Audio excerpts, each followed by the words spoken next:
Thank you, Madam Speaker. I know I'm going to be the third Democratic speaker today to talk about the debt limit, but I think it's a point that needs to be made. Madam Speaker, every single day, Americans across our country are forced to take extraordinary measures just to keep a roof over their head and food on the table. Now, because of the extremist agenda, yes, of some of our Republican colleagues, the Department of the Treasury has begun to do the same to avoid a default. The consequences of such a default could be catastrophic. The first real default in U.S. history could lead to a sudden jump in interest rates and raise mortgage, car, and credit card payments for our working families. As the federal government struggles to maintain its financial commitments, payments for Social Security, benefits for veterans, and paychecks for military service members could be delayed and suspended.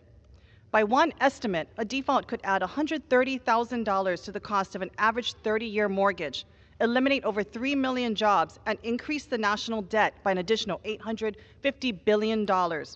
As much as $15 trillion in household wealth could be wiped out in the ensuing recession. And our competitors across the world, like China and Russia, would surely see this U.S. default as an indication of American decline and be further emboldened. As the representative of Hawaii's 2nd Congressional District, I speak on behalf of the diverse communities I represent, spanning all 8 Hawaiian islands.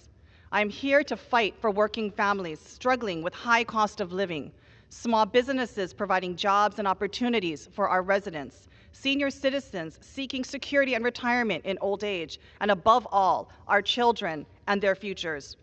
In my first month alone on this job, we find our country inching towards a debt crisis at the national level that could devastate my constituents and their ability to care for their families, all caused by the extreme politics of my Republican colleagues. This is not a short-term one-off issue. The implications for our economy, on our foreign policy, and on our communities are severe and long-term. When I sit down at my kitchen table every night and look across at my sons, I worry. Will they have their own kitchen table filled with family right here in Hawaii? If Republicans force our country into a default, their future will be even more challenging. To afford a home of their own, to be able to even rent one, to have a car to get to work, to save for their children's future.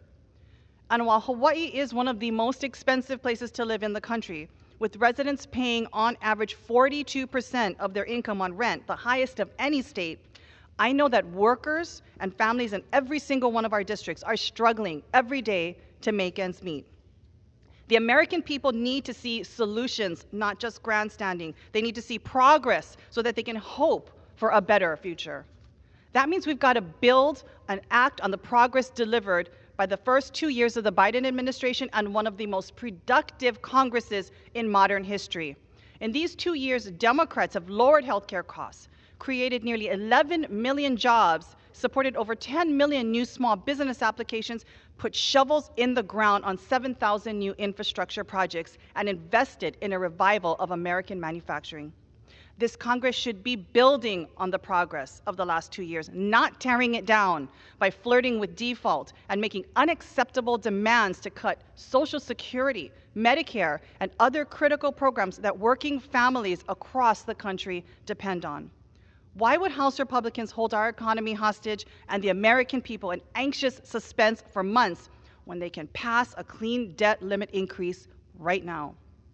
When House Republicans tried to do this in 2011, they forced an unnecessary economic shock to our country that resulted in the first time our credit history record has ever been downgraded in our history.